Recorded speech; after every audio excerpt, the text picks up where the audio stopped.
My name is Robin Sharma, and I was just on the Ryan Holtz podcast, and we had quite a time. You're going to absolutely love this episode. Hey everyone, welcome to another episode of the Ryan Holtz Show podcast, the podcast and show that helps you upgrade your life personally and professionally and encourages you to consistently deposit into your soulful currency account. I am blessed, grateful, and so excited for my next guest, Robin Sharma, who really needs no introduction. But what I would love to say is welcome home and welcome to the show, my fellow friend. It's great to be with you, Ryan. Thanks so much for the invitation. Now, you know what? It's really interesting because I sent you a message August 13, 2019. I said, Robin, I'd love for you to come on my show. And you got back to me and you were so gracious. And it wasn't a no. It was just not right now. I'm busy. My head is down. I'm writing my book.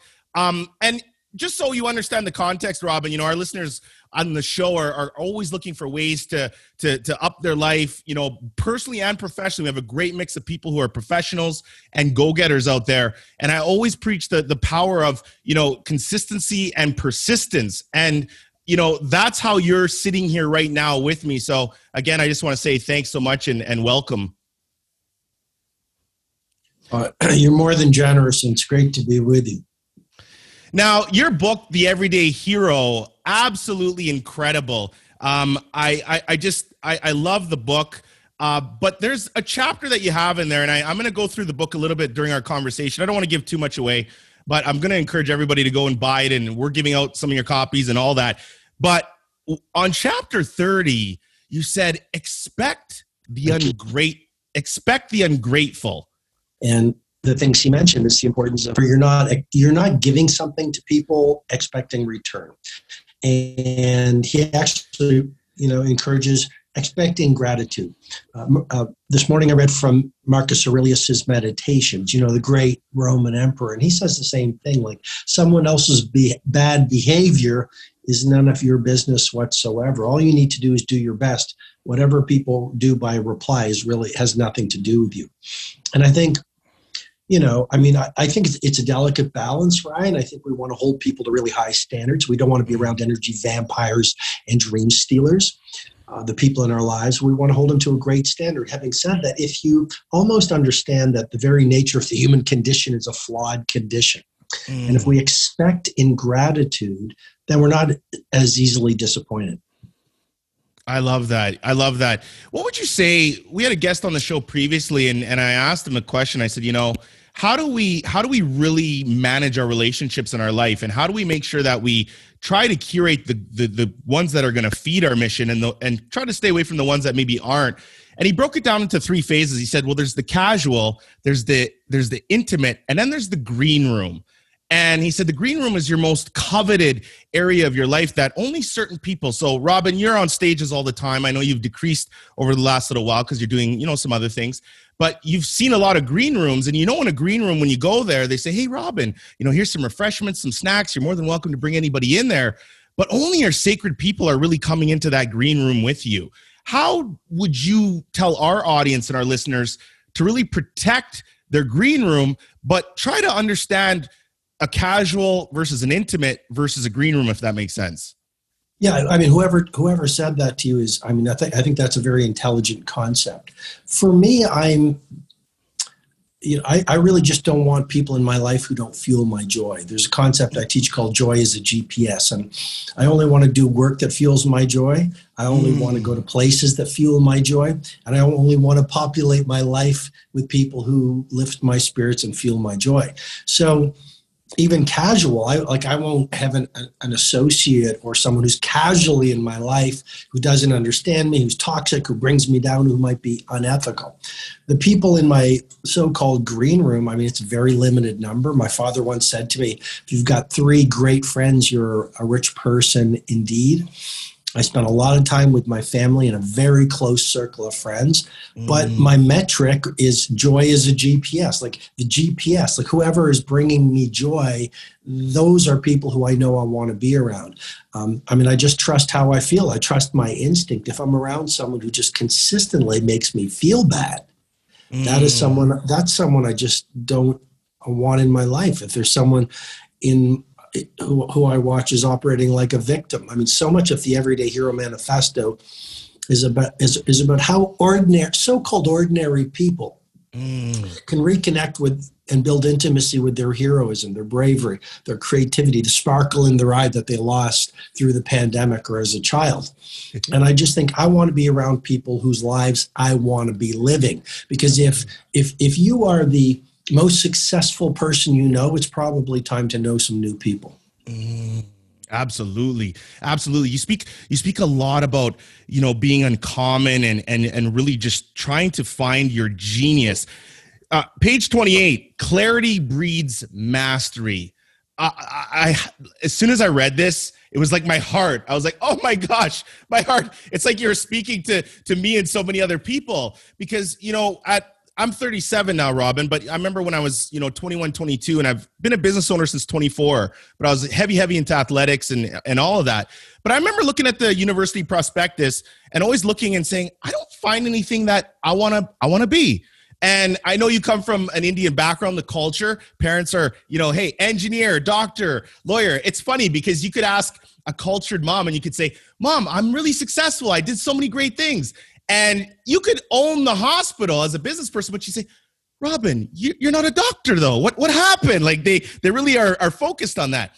My question to you though is it and or how do we pick? Should we pick? Because you wrote a brilliant passage below that, basically saying, and I'm paraphrasing, hey, if you're doing too many things, how are you going to master only a few things? And you talked about Thomas Edison. He said, listen, if you're going 16 hours a day at 3 things, great, but I'm going at it at 1. How do we pick, or should we, or no? Well, there's a lot in that question. It's a very intelligent question. And what I would say is, first of all, there's nothing wrong with being confused because you have to be confused to get to clarity. Yes. So there's that line, right? There's that line in the Everyday Hero Manifesto, clarity breeds mastery. And I deconstruct how the Picassos and the geniuses and the great titans and history makers did it. And one of the things is these people, once they arrived at the clarity of their personal Mount Everests and the magic that they wanted to bring to the world, they became monomaniacally obsessed with that singular mission. And what makes mastery is the ability to politely and consistently say no, right? It's better to push one masterwork into the world over your entire career, Ryan, than 1,000 mediocrities. And when I look at so many entrepreneurs around the world right now, it's constantly putting out content, constantly writing books, constantly. I was in Rome recently, and it took Michelangelo 4 years to do the ceiling of the Sistine Chapel. Yeah. And so the people who speak to my heart are the craftspeople and the business titans and the movement makers who they find a singular vision and they literally are monomaniacally focused on it and nothing else matters. And that way they don't just dilute their time, their genius, their attention, their brilliance. Having said that, is there anything wrong with being in a state of your journey where you're confused and try to figure things out? Absolutely not. I think the very journey of an entrepreneur and the very journey of a human being it's seasonal. You'll be, in this, let's say, a plateau of clarity and, most of the answers to your biggest questions. And then when you're ready for some growth, maybe it's one idea, one book, one conversation, one new dream. And the old part of you must experience a crucifixion. For the next part of you to experience a resurrection.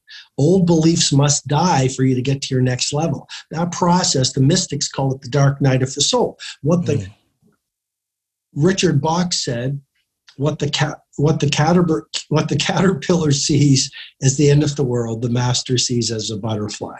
So when you're going through deep growth and change, it will be messy and confusing. Is there anything wrong with that? No, that's just growth coming to get you in wolf's clothing. It's so beautiful because I know you were a litigator at age 25 and you said, it kind of got to the point where you felt like it was almost crushing your soul at one point because you just thought this is not for you. How do we uncommon people. You know what I love about you, Robin, is I love that I find you weird, and I'm weird, and I say it out of the place of graciousness and love, because people who do different things differently are very uncommon, and I celebrate that. But I think about how we have people who are, 14, 15, 16, 17, 18 years old. And then we also have people that are, 68, 69, 70. But I think about the people that are coming up, and I think about how I felt at that age and thinking, I really felt the world differently at a very young age. I didn't realize I did, because I would question myself, almost like my mechanics of my brain were just not fully developed. But I always would look, like even teachers, I'd say, why are they like, no, there's got to be more to this. And I'm a dad. I have a 5-year-old king and a 2-year-old queen. And one of my fears for my 5-year-old, I said to my wife, and my wife and I talk about this all the time, is once they go to school, they start, I don't want to say, for lack of better words, it's almost like a little bit of an assembly line. But one teacher said it best to me. She said, Ryan, schools are designed, it's a very old school design. And sometimes, schools are great for many reasons, but they can really try to shake that uncommon being out of you. What would you say to that for you? And I know you're a father, but how do we teach leadership into our children from a very, very early age? And I know you talk about your son a lot as well. Yeah, and you're right. I've got a son and a daughter. In the Everyday Hero Manifesto, I said we are born into genius and we are resigned into mediocrity. Picasso said it beautifully. He said, it took me 4 years to learn how to paint like Raphael. It took me a lifetime to remember how to paint like a child. And you talk about weird and strange, and the people who have changed the world were all freaks, pirates, and misfits. And I would say to everyone watching, honor your pirate, misfit, freakish nature, because that is one of your absolute gifts. And if you see the world differently and you want to abide by different values that are not popular in this world, and if your family wants you to be an accountant or a lawyer, but you want to be a baker or a filmmaker, instinct is so much more power than intellect, and trust your instinct, because your most noblest self. That's what the Everyday Hero concept is all about. You have an everyday hero inside of you that is wiser than what the world is telling you to do. I wasn't happy as a lawyer. I was successful. I became happy when I trusted my instinct and I started writing these books, et cetera, et cetera. So I would say we are born into genius, and then the world starts a programming process, and it teaches us a story. And it's exactly what you're suggesting, Ryan. Think like the status quo. Do not be unorthodox. Operate like everyone else. Get up at the same time everyone else. Think like everyone else. Dress like the influencers, and live your life like that. And that's a great way to dishonor your genius and end up at 50, 60, 70, or the last hour of your last day saying, okay, I did what the crowd was, but I never got to know myself, live my promise, and be true to myself. I love that. It's so interesting. I love knowledge. That's why I love your work. I'm super excited to talk to you, because you're just great.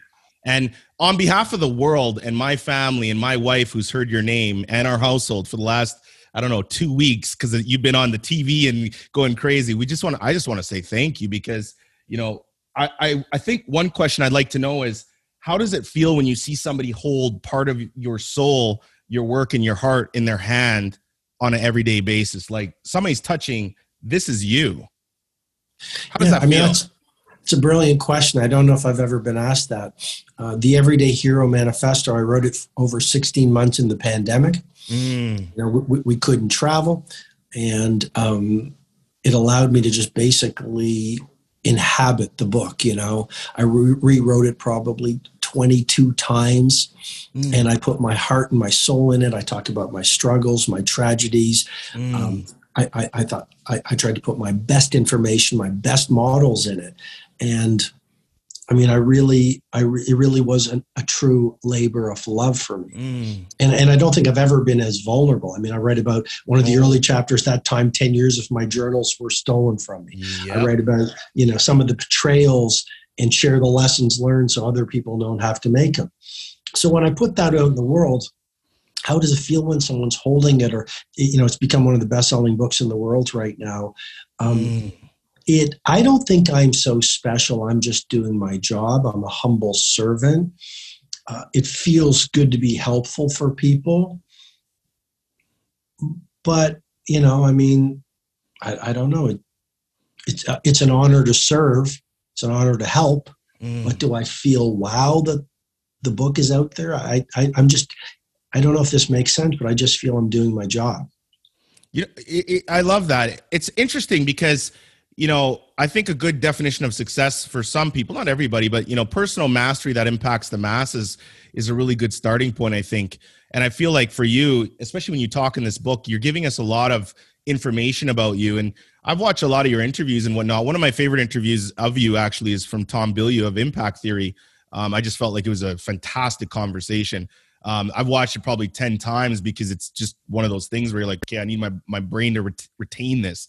But you talk about, you talk about eating chocolate croissants, and you talk about, gorging on some pizza, and you say this line, and I love this in the book. You say, I am no guru, I'm very much human. And, I love that because we read a lot of books. There's a lot of personal development books. There's a lot of leadership books out there.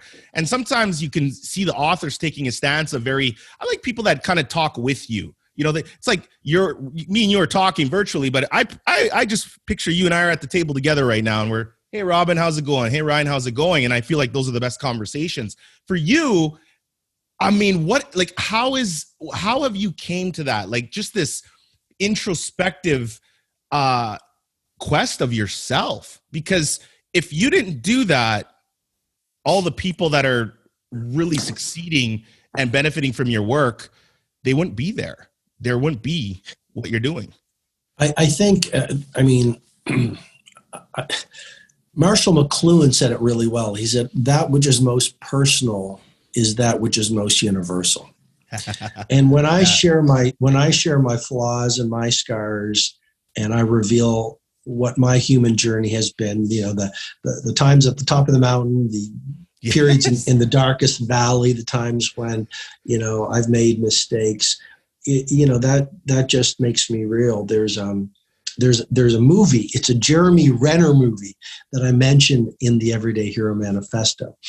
And in that movie, his character says, if you look into anyone's life, what you see is a 3-ring circus. And to me, that was a very powerful thing, which is we all wear a social mask. We all go out in this world, especially in this social media world. Yes. And the reality is we have gifts and we have genius, and we all have,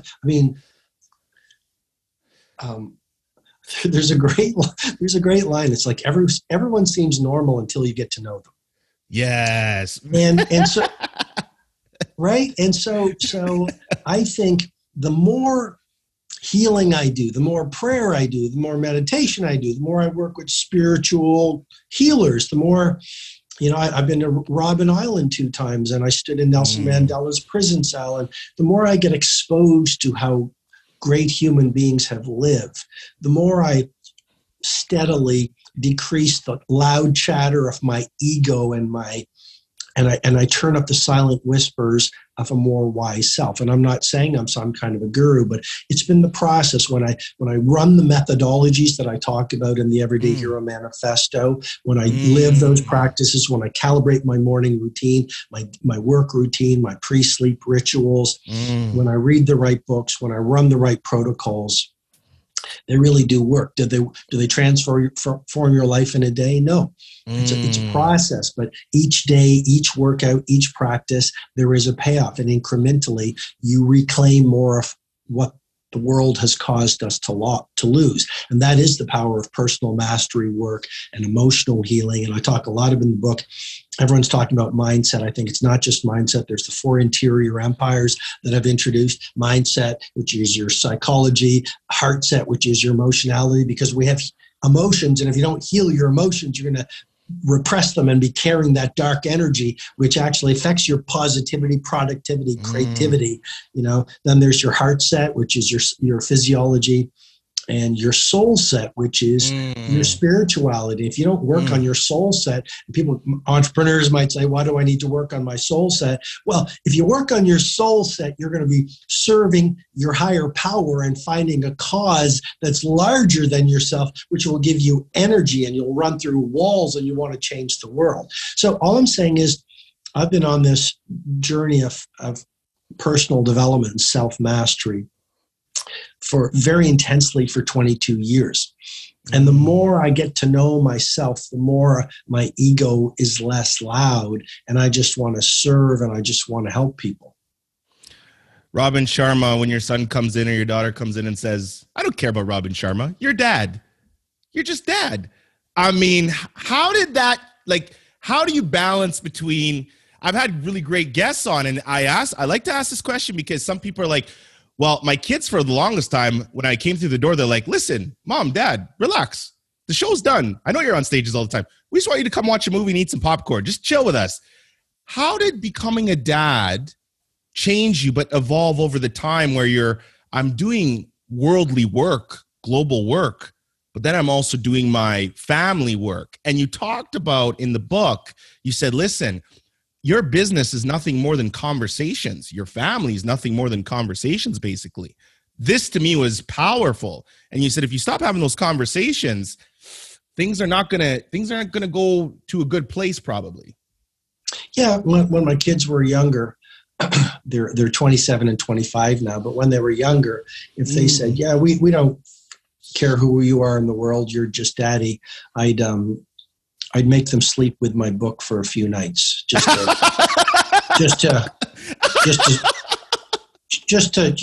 get the programming in. No, all joking aside, I love the fact that I'm just dad, and again, I don't think I'm anything special. So what was the question about the kids?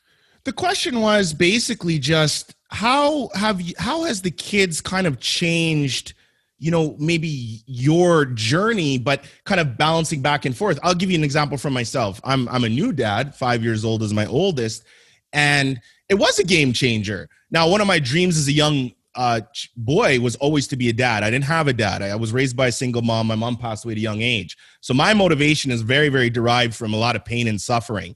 And I thought becoming successful, making money would really calibrate true happiness. And when I started to make some money and got to a little success, I was sorely wrong. And that's where I came out with the soulful currency kind of account for me, where I said, there's vibe currency, there's monetary currency, there's humanity currency. There's so many different forms of currency that we're putting in.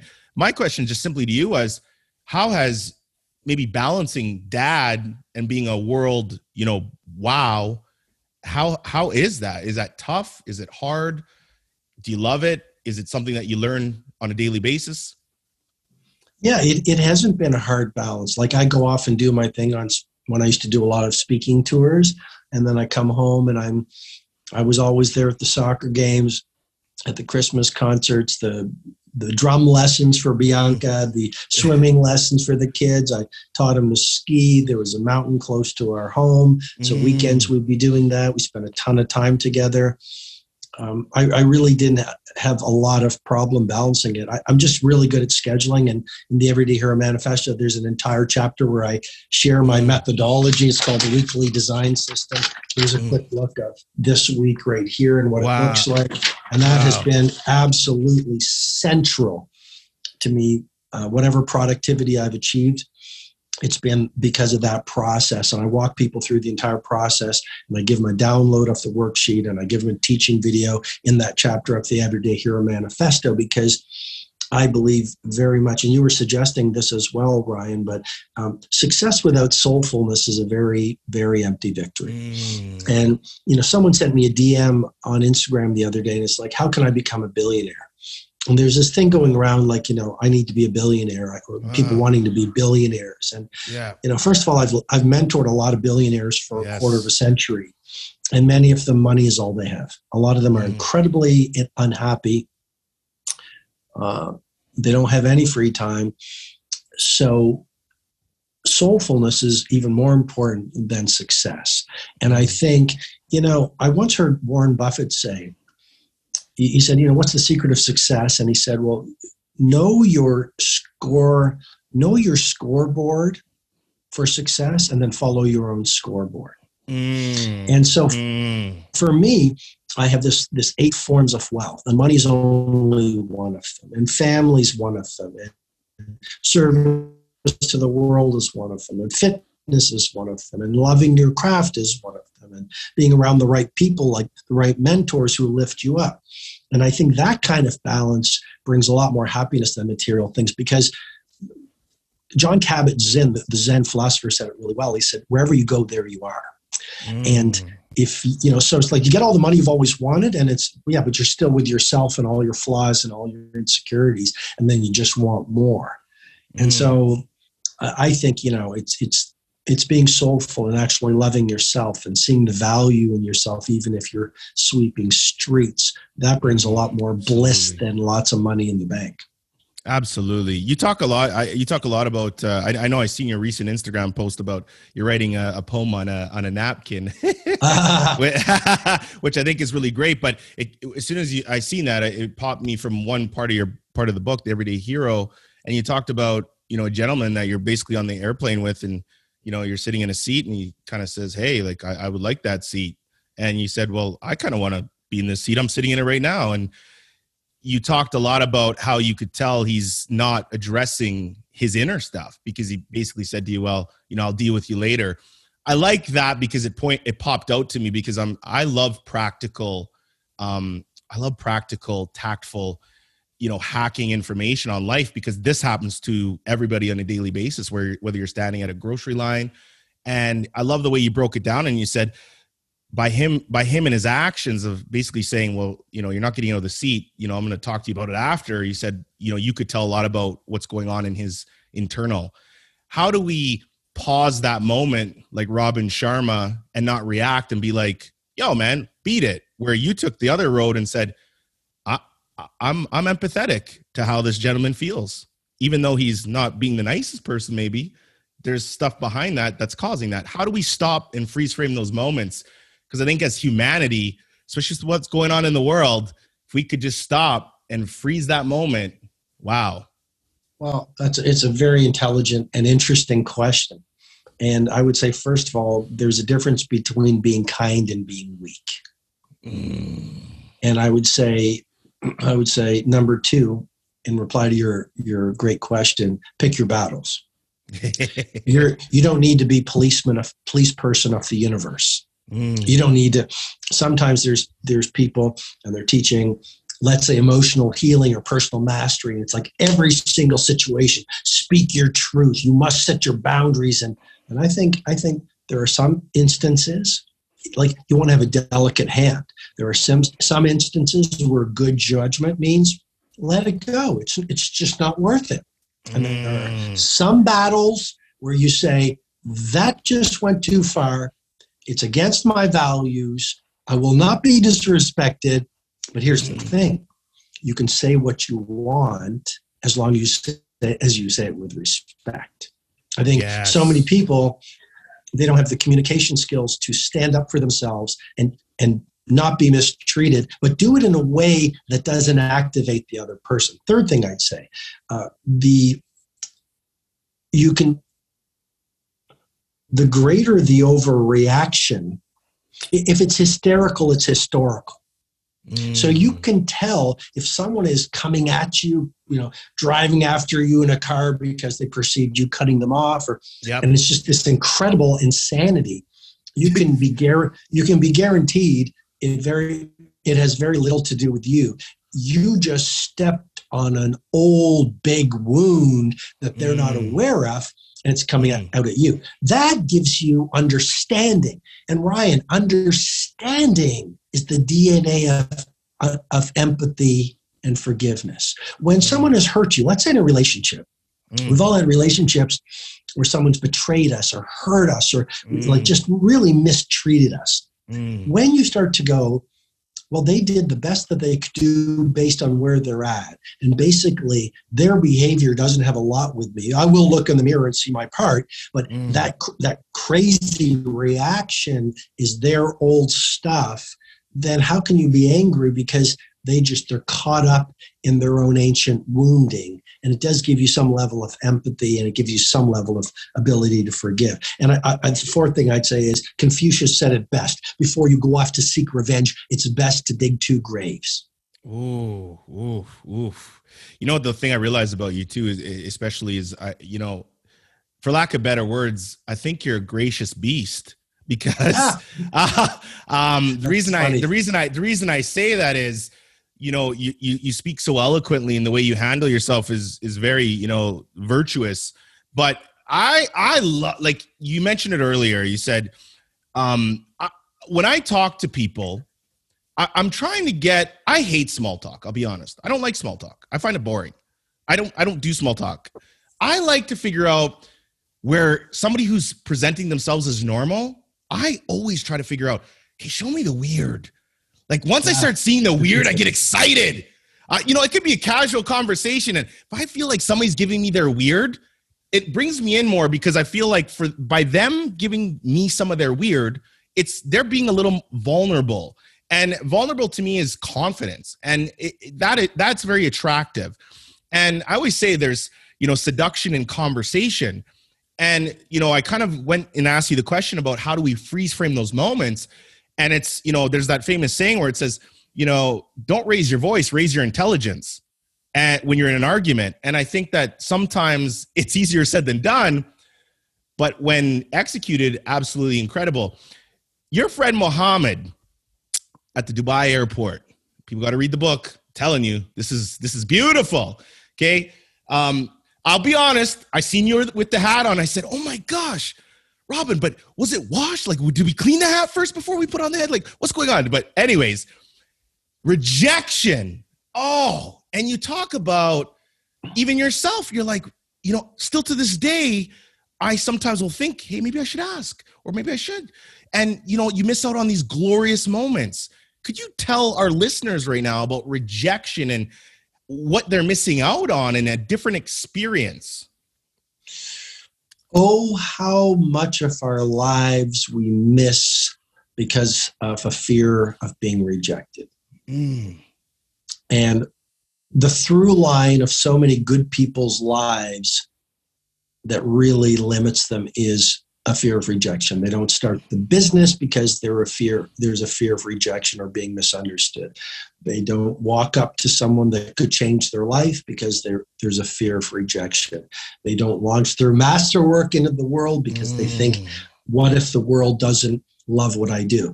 Vincent van Gogh only sold 2 paintings over the course of his lifetime. He didn't become Vincent van Gogh until he died, but he still pushed magic into the world. So do your work and live your life, not for the applause of the majority, but because it honors your promise and it's the right thing to do. So this fear, and it's a practice, going back from everything you were afraid to do. And I still feel it. I still feel like, and I still get rejected, Yes. I was in Rome recently, and Conor McGregor was walking out of this store, and there's this huge crowd, and I didn't want to go over, but I said to my partner, Al, I said, if he happens to walk right up to me, I'll chat with him. And so, interestingly enough, he walks through the crowd, and it's like he's right in front of me. And I had a copy of the Everyday Hero Manifesto, and I was just like getting ready to give it to him, and he just looked very quickly, and he just continued to walk. Now, this isn't about Conor McGregor. I'm sure he had better things to do than to chit chat with me, and he's a very famous man, and he's a very accomplished athlete. But the point is, I've been in this field of personal mastery for 26 years, and I still showed up.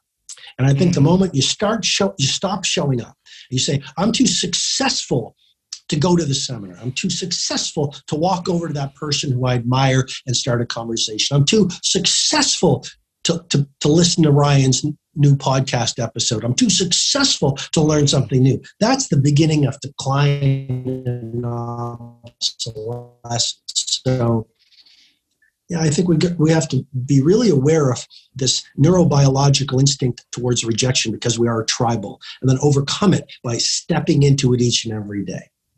Well, I love that. You know, you kind of touched on one of your seven threats to world class, and it's nice to hear that you're living what you're walking your talk literally, which I think is great. Discomfort is growth in wolf's clothing. I heard you say this. It's a dagger. Oh, it's a dagger. I just love it because it's just such I've heard you say it a few times, and the first thing I do is I look at the reaction of the person that you're saying it to. You said it on impact theory, and I remember Tom's reaction was like, really? Like, whoa, what do you mean by that? Discomfort is growth in wolf's clothing. I mean, can we unpack that for people listening? Because, you know, people like the headlines, and I feel like that is a headline. That's massive. Well, I think as I mentioned, I've worked with a lot of the world's most successful business entrepreneurs. And there's a human tendency to get to the top of the mountain and then spend the rest of your life playing golf and just having a life of ease. And that's not the route to legendary. The route to legendary is constantly putting yourself in situations of discomfort because it's unpleasant, but that's where your growth lives. One of my friends is one of the world's most successful authors, and he took a year off. I mean, he lived a life of luxury, and he took a year off and lived in a very small motel, not a hotel. He lived in a motel just to get his feet back on the ground and write his next book.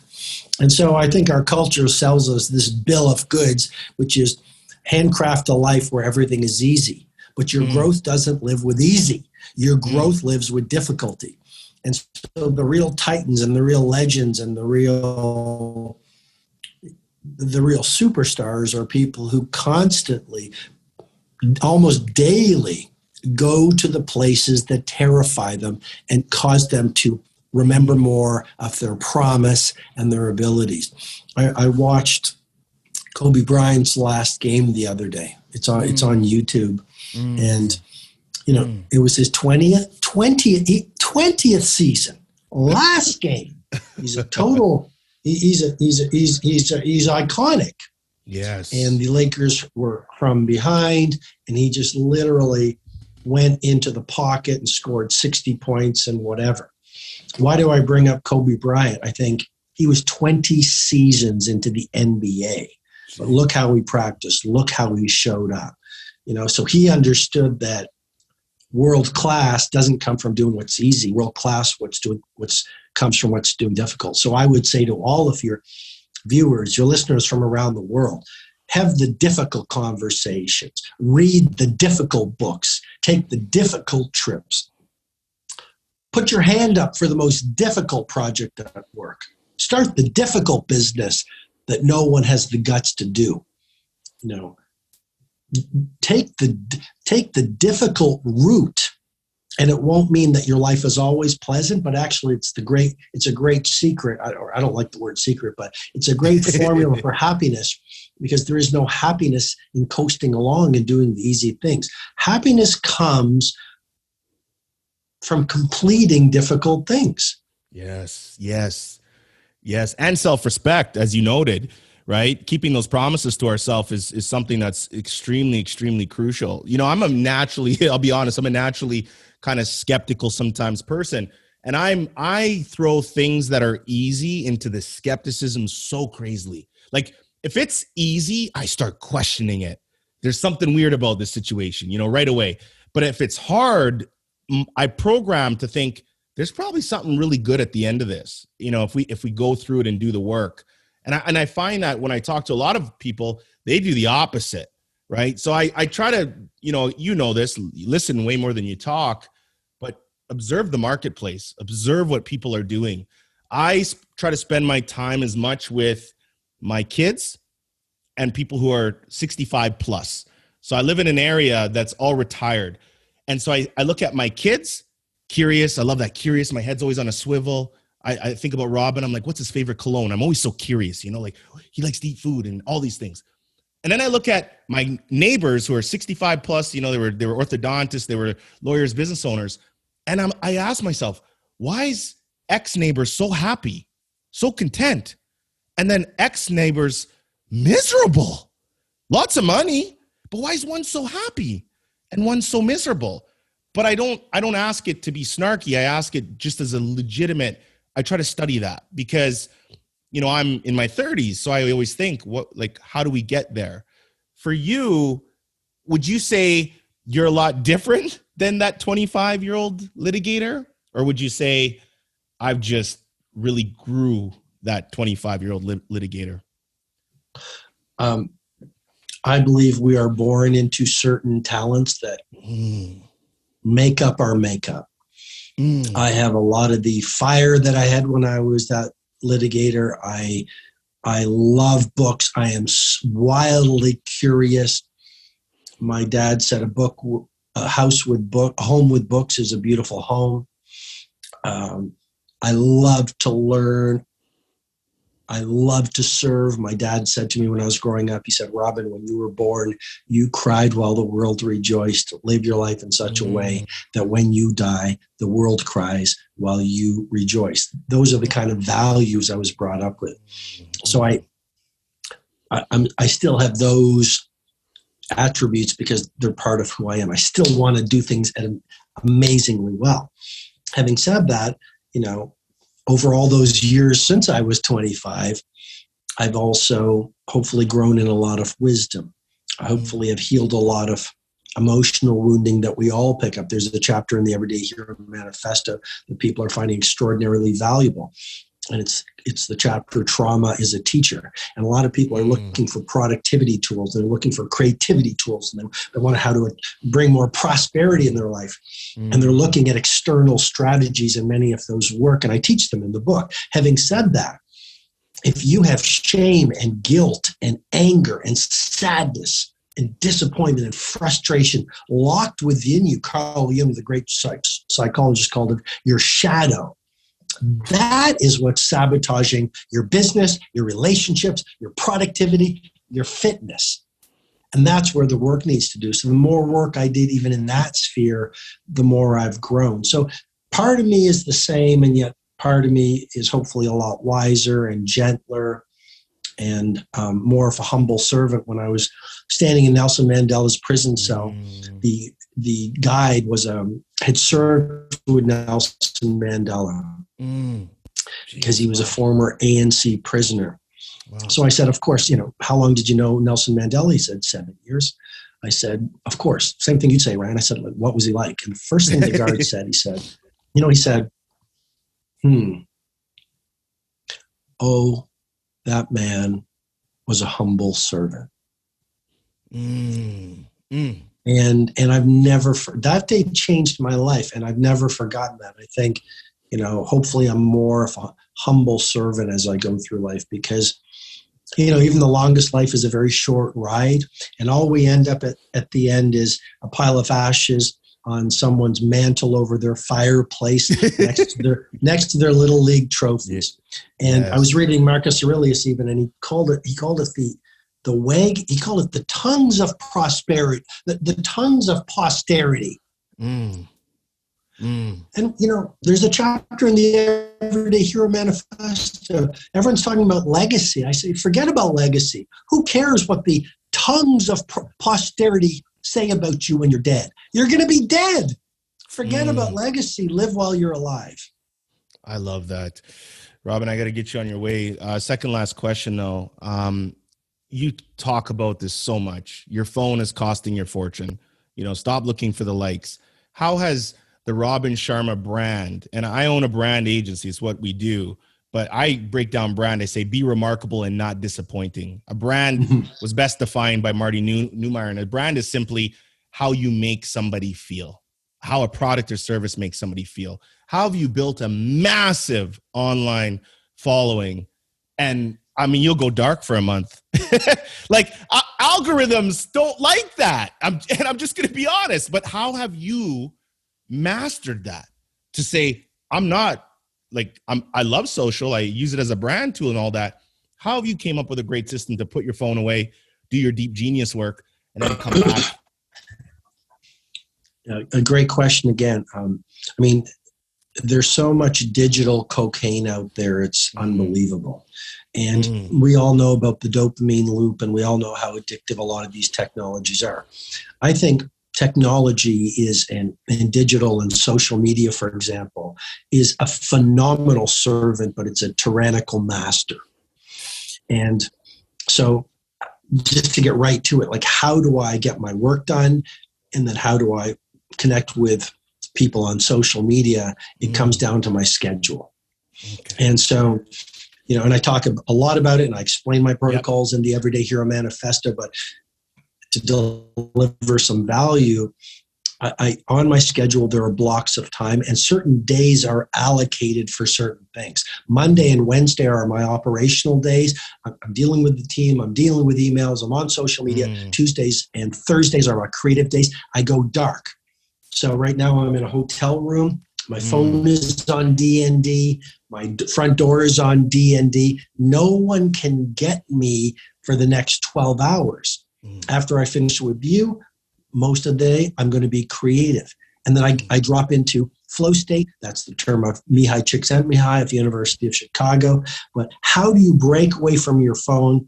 You turn off your phone, you turn off your devices, or you put them, you put it on airplane mode, and you find a place where the world can't reach you, because all geniuses have one thing in common. They had a place that they would work that was their studio or their lab that was away from the world.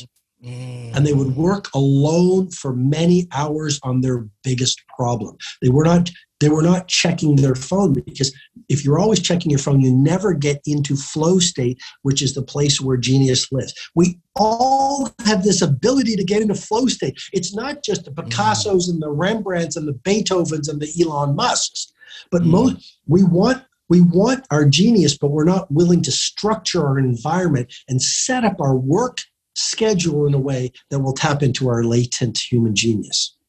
I love that. Thank you. And everybody listening, Robin talks so much about that in the book. Last question, Robin, and I'm so excited to hear your answer on this one. What can I do for you, my friend? Oh, I think be a light. Christopher Morley said, rather than cursing the darkness, light the candle. And I think, the more you do what you do, and the more you present your everyday heroism to the world, and the more you bring love and mastery and exemplify all the values that we've been talking about with all the people who trust you, then you're going to influence them, and there's going to be cascading through the world. So I just say, keep on aiming for your highest and greatest and best, and continue to do it with integrity and love and honor. And that's going to affect all the people who follow you and trust you. And it's going to just continue, and it's subtly going to make the world a better place. I love that. And everybody, I will link to Robin's book. As I said, on social media, we'll be giving out several copies of this book. And it is a beautiful read. I have a little ADD happening in my brain sometimes, but this is a beautiful, marvelous read. You guys are going to love it. Robin, thank you so much.